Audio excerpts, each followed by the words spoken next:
I enjoy to give space, to give certain elements of the puzzle, which then the audience can build by themselves, coming from their own experience and emotional state or the knowledge or etc. Hello, my name is Anna Hoffmann and I'm a member of the Berlinale Forum's selection committee. Today I have the pleasure to talk to Salomé Jashi from Georgia, who's the director of Taming the Garden, which is one of the films in our lineup of 2021. Good morning. Hello Salomé, nice to meet you, even under these strange circumstances. Salomé, to begin with, I would like to ask you to briefly sum up in 2 or 3 sentences what your film is about. So the film is about a hobby of one rich man, and his hobby turns out to be a collection of 100-year-old large trees. So he commissions his men to uproot these trees and bring them through land and sea to his private garden. So this is the core of the film, and then it evolves from there.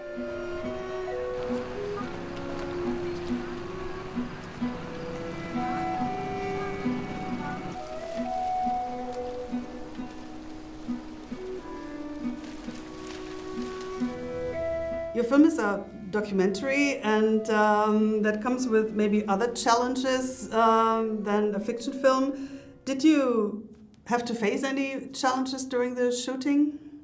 Yes, it was a very challenging production, actually.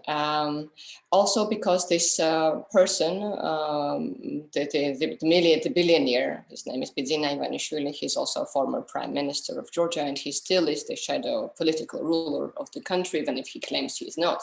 So speaking for the people speaking about trees meant basically speaking about him and speaking about politics. And for them, for the villagers, it was extremely uncomfortable to express. So we had real trouble but like making people understand that we're not a politically biased crew, that it is not directly a political film, even if finally it's the trees that speak about politics, however paradoxical that might be. But yeah, I can say that this was the biggest challenge, and also the biggest revelation of what is happening in the country, how people are actually reluctant to express themselves, even about trees. Has the making of the film or meeting all those people changed your perspective on the social realities in Georgia today?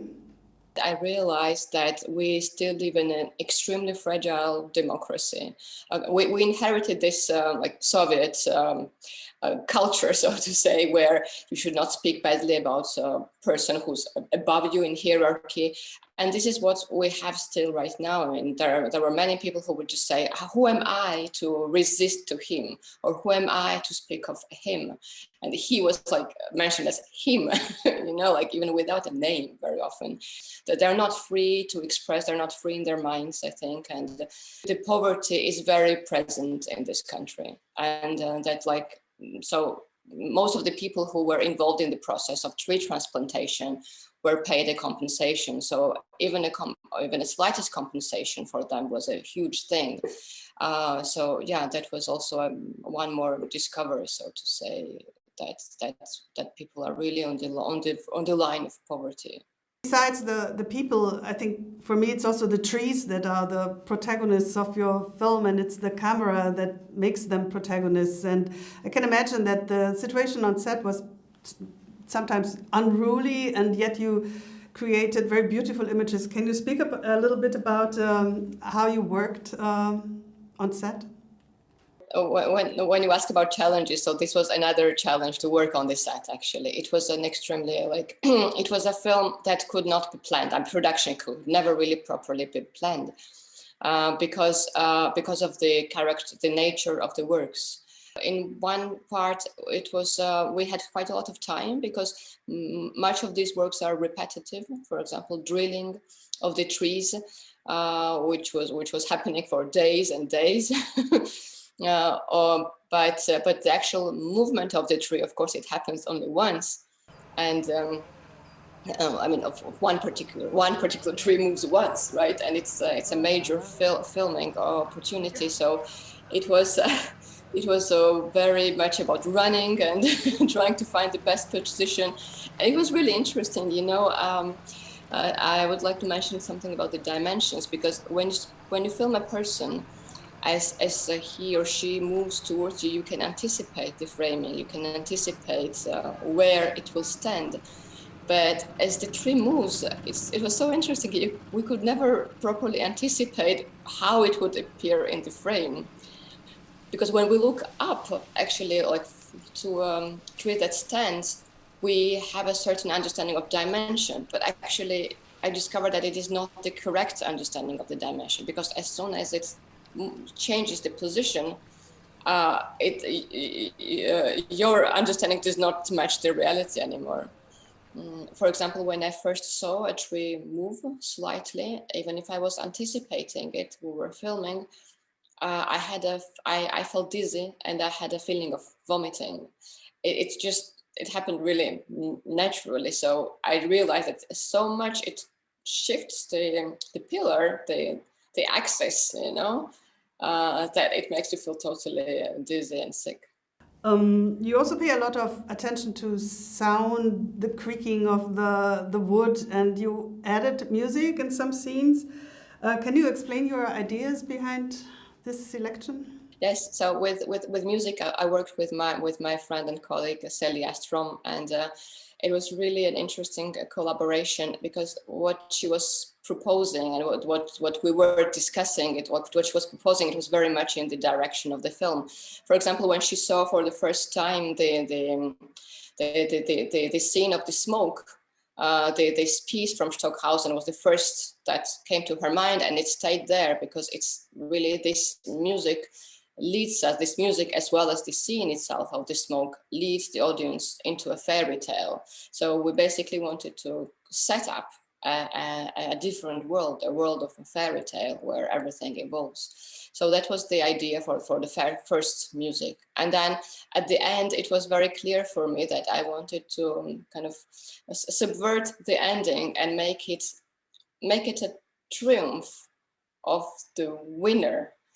Make it a triumph of the owner, of the new owner, and make it a little bit perverse in this manner. So I knew that I wanted a triumphant music, a music of victory, so to say, and also playful, you know, also ironic. And with the sound, yes, I mean, on the set, it was not so easy to work with the sound, because we were a very small team, and especially when things were moving around, we could not work with many different, we could not record so like in detail, but so we worked very much also in post-production to enhance a little bit of what we heard on the set. Once I even heard the actual creaking of the huge tree trunk, which was a very weird feeling to hear it. So yeah, I with the sound, we wanted to add to kind of convey what we had witnessed, and also try to convey the emotions that we had at that moment.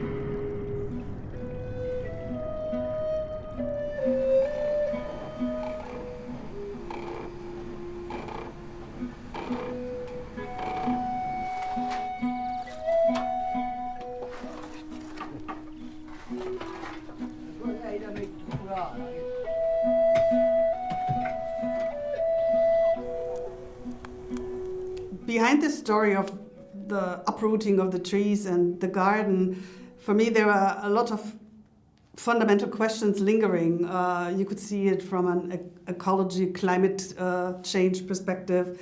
You could discuss power, wealth, migration. Yet I like it that you don't impose any of these interpretations on me as a spectator. For you as a filmmaker, what makes this approach attractive?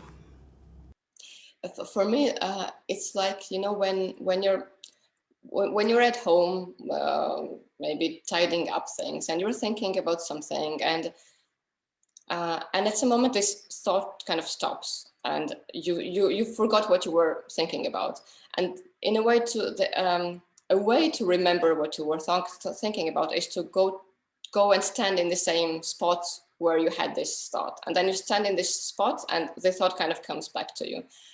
For me, for me, it's like I like to offer this space to the audience where they can come back to their thought that they have had, I don't know, in their life, and to pick up from there and help them to evolve their own thoughts, their own understanding, and their own perception.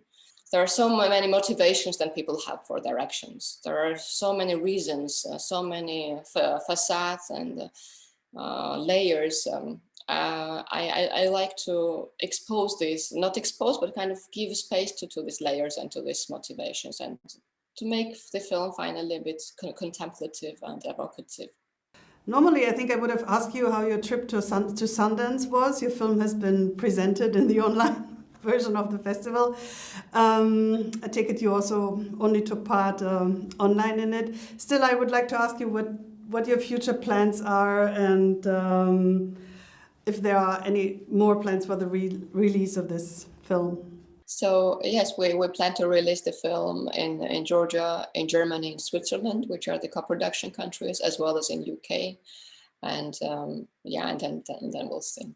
Okay, I thank you very much for your time, and I hope to see you in person in June in Berlin under better circumstances. Thank you very much.